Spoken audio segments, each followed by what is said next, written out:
What if the reason they keep pulling away has nothing to do with your worth and everything to do with what you keep doing when they do? Have you ever noticed that the harder you try to get closer to someone, the further away they seem to drift? You send a message and wait for a response. Minutes feel like hours. You reread what you wrote, wondering if you said the wrong thing. You check your phone again and again, hoping for a sign. When nothing comes, you respond the only way that feels natural. You try harder. You give more attention, more affection, more effort. Yet somehow they become even more distant. Why does that happen?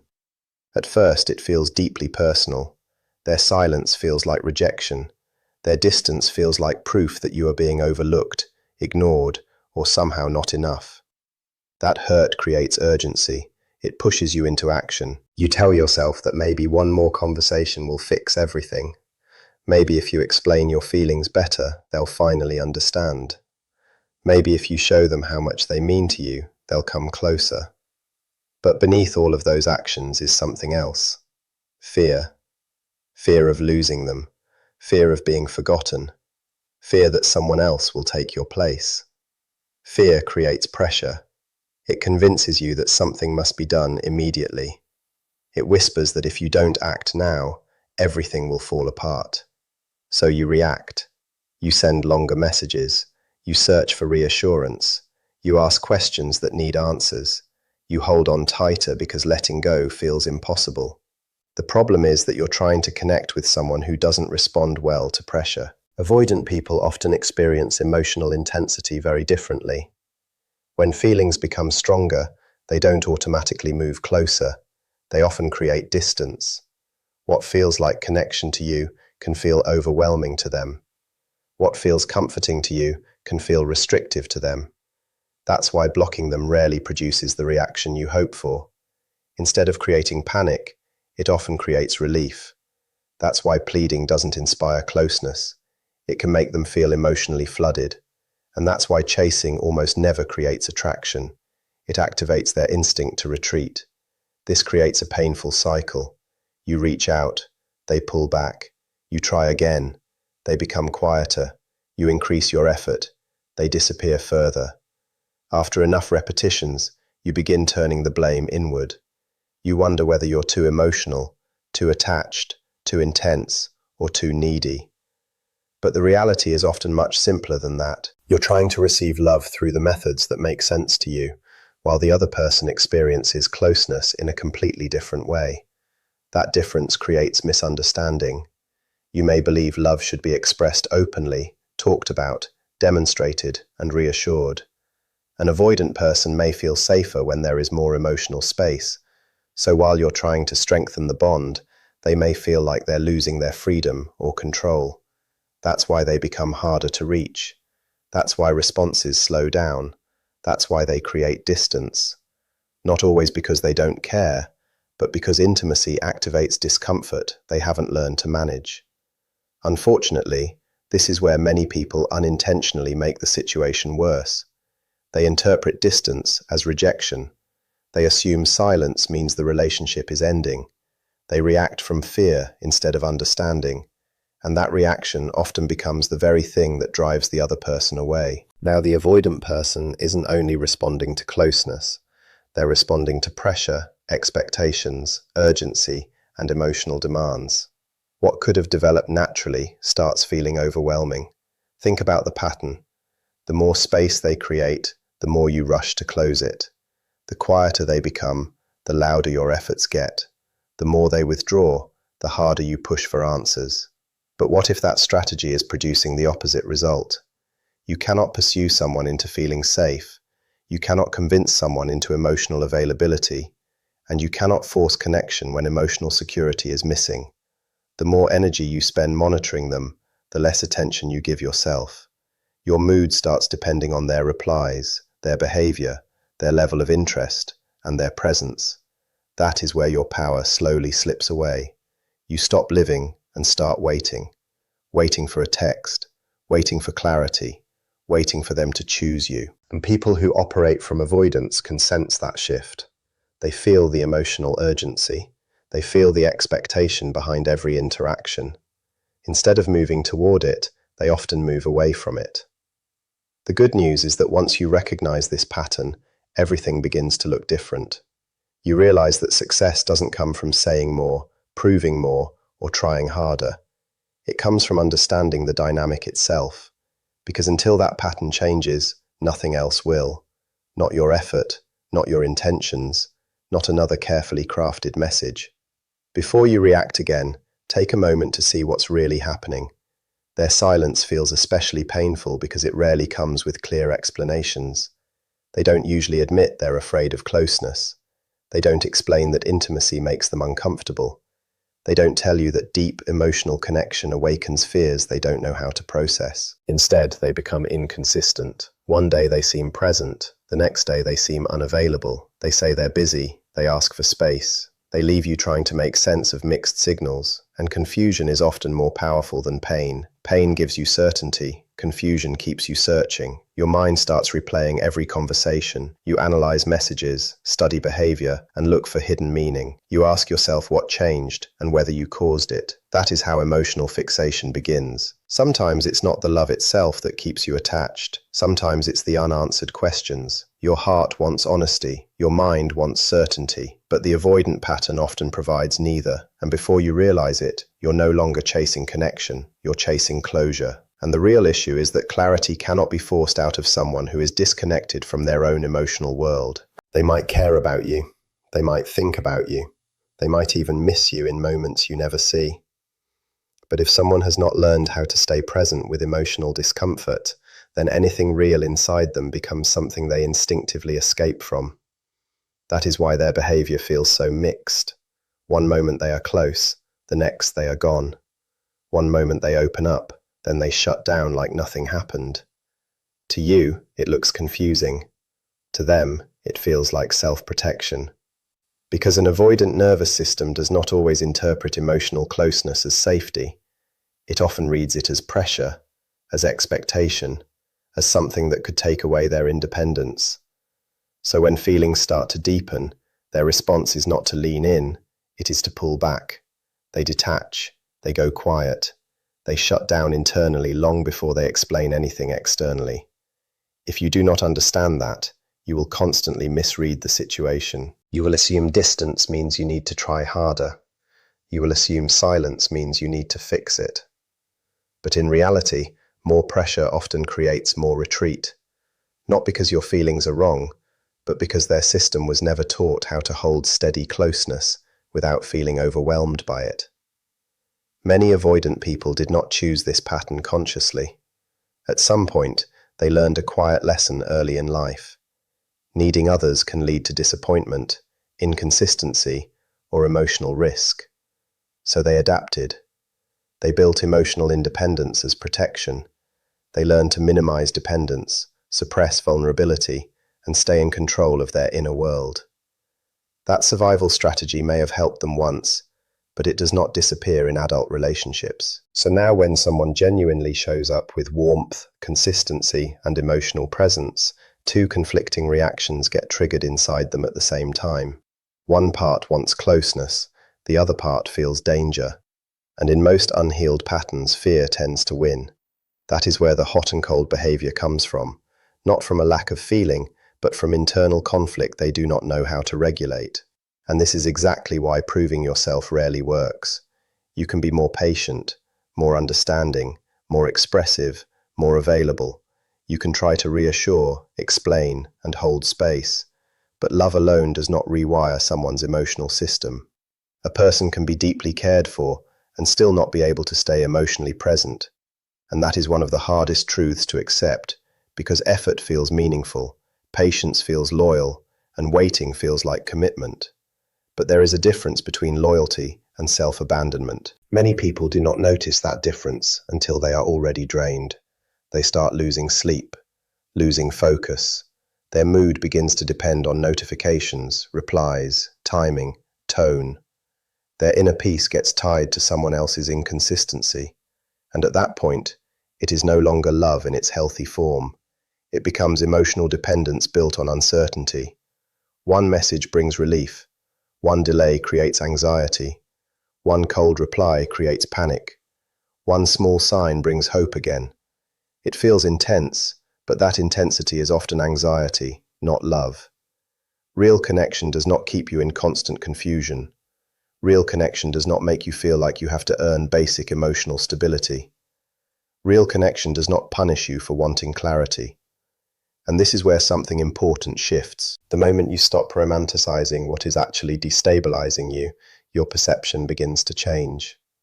You start seeing that the problem is not your value, it is not your effort, it is not that you are too much. It is that they are not emotionally equipped for the level of connection you are trying to build. That realization is powerful because it stops you from turning their inconsistency into your identity. Instead of thinking, I am not enough, you start understanding, they are not available in the way I need.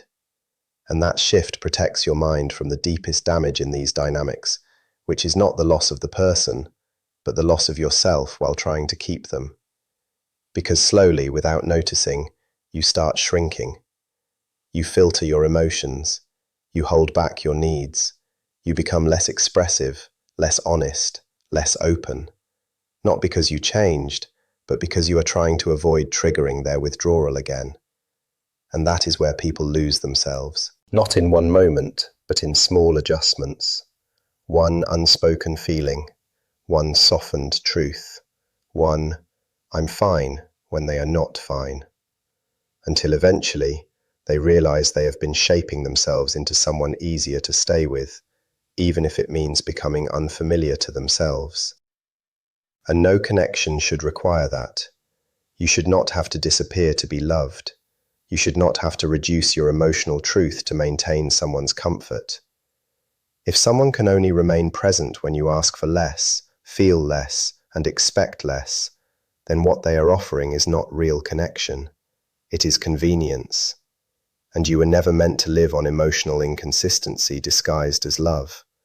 You were meant for something stable, something mutual, something that does not require you to constantly question your worth. But to reach that, you have to break the cycle first. You have to stop treating emotional distance like a puzzle you can solve if you just try harder. Because the more you analyze, adjust, and overthink your way through it, the more your attention shifts away from your own life and into someone who is not meeting you with consistency anyway. That is too high a cost. What you actually need is not more effort. It is emotional discipline. The ability to stop feeding patterns that take your peace away. Because the solution is not hidden in another message, another explanation, or another attempt to be understood. It begins the moment you stop reacting in the same way. And when that happens, everything starts to shift. Not because you forced an outcome, but because you stopped abandoning yourself inside it. That is where real power returns. It is in refusing to lose yourself while they are pulling away. Most people assume strength is about saying the perfect thing. They think power comes from one final message that suddenly makes everything clear, as if the right words at the right moment can undo emotional distance. But that belief is exactly what keeps you stuck in the cycle, because even then, you are still placing your peace in their response. You are still waiting for them to choose you before you fully choose yourself, and that is where everything has to shift. Real strength is not louder emotion, it is restraint. It is self-control in the exact moment your instincts are telling you to chase. It is noticing the panic rising in your mind and choosing not to feed it. It is feeling the urge to reach out, explain, fix, or reconnect, and instead, choosing stillness.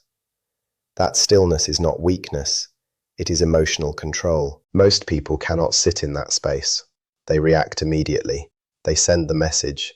They check the profile. They try to close the distance because silence feels unbearable. So they escape discomfort through action. But emotional growth begins the moment you stop using action as a way to avoid what you feel.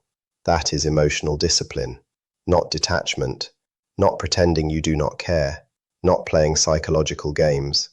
It is simply refusing to abandon your own stability just because someone else has gone quiet. And when you start doing that, something inside you begins to settle. Your nervous system stops running in loops. The urgency slows down. The emotional chaos loses momentum. You are no longer feeding the cycle of panic and uncertainty, and that changes everything. Because when you stop reacting, you stop being driven by impulse. And predictable emotional pursuit is exactly what keeps many avoidance patterns alive. They are used to distance being followed. They are used to silence being broken. They are used to emotional pressure returning almost immediately after withdrawal. But when that pattern suddenly stops, when there is no chasing, no long explanation, no emotional collapse, no attempt to fix what is being avoided, the entire dynamic shifts. Now there is just silence, clean, unpressured, unreactive. And in that space, something different happens. Not because silence is a tactic, but because absence removes noise. It removes the emotional pressure they were reacting to. And without that pressure, they are left alone with their own internal experience instead of your reaction to it. That is where things become uncomfortable in a different way, not because you are doing something to them, but because the cycle they were used to is no longer active. And this is where most people misunderstand power completely. Power is not in forcing clarity. It is not in pushing harder. It is not in trying to get a response out of someone who is withdrawing. Real power is often in doing the one thing that feels hardest in that moment. Nothing. Not from defeat, from control. Because every time you step back from the impulse to react, you are stepping out of the pattern, and patterns only survive when they are continuously fed. Think about how much energy gets lost in overthinking, in waiting, in analyzing tone, timing, and silence, in trying to decode behavior that was never clearly communicated in the first place. That emotional labor slowly drains you, piece by piece. Now imagine redirecting all of that energy back into yourself. That is where clarity returns. You become less reactive, more grounded, less emotionally available to inconsistency. And that shift is not something you announce, it is something you embody. It shows up in how you respond, how you wait, how you carry yourself in uncertainty. And that kind of presence changes dynamics more than any message ever could. Because people often do not recognize value when it is being chased, but they feel it when it is no longer chasing them. Not because you became distant for effect, but because you became stable for yourself. There is a clear difference between ego and self-respect. Ego pulls away to create a reaction. Self-respect steps back to preserve peace. One is about control, the other is about alignment. And that difference is felt, even if it is never spoken. When your attention is no longer reactive, when your energy is no longer revolving around someone else's inconsistency, something subtle but powerful happens. The dynamic is no longer driven by urgency, it is driven by boundaries. And boundaries do not argue, they do not chase, they do not over-explain, they simply exist. Saying, without words, that your emotional well-being is not negotiable. And once that standard is set internally, something fundamental changes in you. You stop trying to be chosen at any cost. You stop shrinking your needs to keep someone close. You stop mistaking inconsistency for connection. At that point, if someone returns, it will no longer be because you chased them into awareness. It will be because your absence of panic created enough space for reality to be seen clearly. And reality is always stronger than pressure. Reality shows people what they are missing. It shows them what they no longer have access to. It shows them the difference between emotional chaos and emotional stability. And that is exactly why stepping back is not passive. It is one of the most powerful forms of self-protection you can practice. Because it is not easy. It requires patience. It requires restraint. It requires the discipline to let truth unfold without trying to control it. And most people struggle with that. They would rather force clarity than sit in uncertainty. They would rather chase answers than face the discomfort of not knowing. But real change begins the moment you can sit in that uncertainty without betraying yourself. That is where power returns. And when it does, the entire dynamic stops controlling you. You are no longer reacting to every message, every silence, every shift in tone. You are no longer emotionally pulled in different directions by someone else's inconsistency. Instead, you begin to observe, and that difference is everything. When you are reactive, every small change feels like meaning. A delay feels like rejection. A silence feels like loss. Your emotional state rises and falls based on their behavior, and without realizing it, you become dependent on signals you cannot control. But when you shift into observation, something changes inside you. You start noticing patterns instead of being consumed by them. You see how they show up. You see how they withdraw. You see what stays consistent and what does not. And for the first time, the focus is no longer, how do I fix this? It becomes, is this even right for me? That question alone is powerful because it moves you out of pursuit and into self-protection. And from that space, truth becomes easier to see. If they return, you no longer interpret it as proof of worth or validation of effort. You see it as information. You pay attention to how they return. You feel the energy they bring. You notice whether anything has actually changed or whether the same cycle is beginning again. And this time, you are not led by hope. You are guided by awareness. Because once you step out of emotional chaos, you recognize it instantly when it tries to re-enter your life. You feel it in your body first, that subtle tension, that quiet unease, that instinct you used to ignore in the name of attachment. Before, you pushed past it to keep connection alive. Now, you listen to it, because those signals were never weakness. They were clarity you were taught to ignore. And this is how you protect yourself without becoming cold. You stay open, but not blind. You stay kind, but not available at any cost. You stay present, but no longer attached to outcomes you cannot control. That balance changes everything. Because now, if they come closer, you are not chasing their attention. You are evaluating their presence. You are no longer asking, do they want me? You are asking, do they meet me where I stand? That shift alone can save you years of emotional exhaustion, because the goal was never to make someone choose you. The real goal is to choose what is healthy for you. And when you begin living from that place, your standards rise naturally. Confusion is no longer accepted as normal. Distance is no longer confused with love. Inconsistency is no longer something you justify or tolerate. You start recognizing what stability actually feels like. And once you do, you cannot unsee what disturbs it. From that point forward, there are only two possibilities. Either they move closer in a way that is consistent, intentional, and stable, or they remain exactly who they have always been. If they move closer, you will know. Not because of words, but because of behavior. There will be effort. There will be presence. There will be consistency. Not perfection, but intention. And real connection does not require guessing. It meets you halfway. It does not make you chase it, decode it, or prove yourself for it.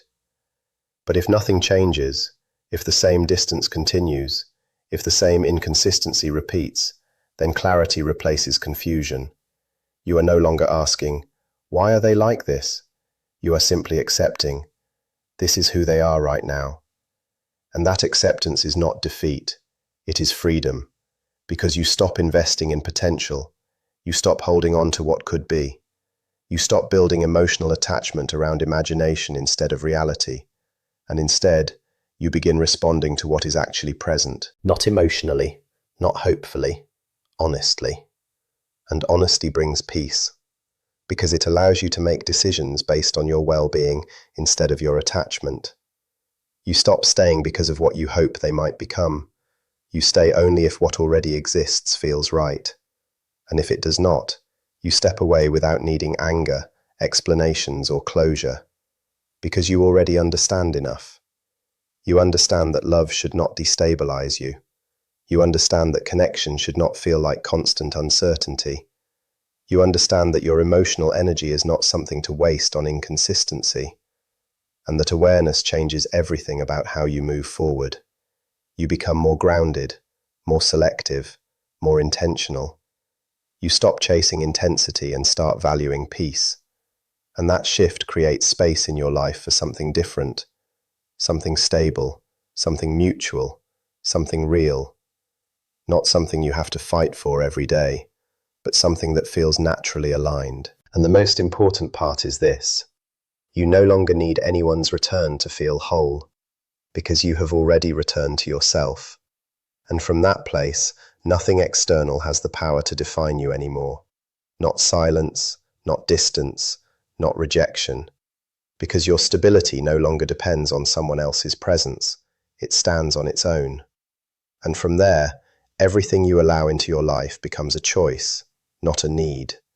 And that is where your life truly begins to change. And that is where your life truly begins to change. Not when they come back, but when you no longer need them to in order to feel whole.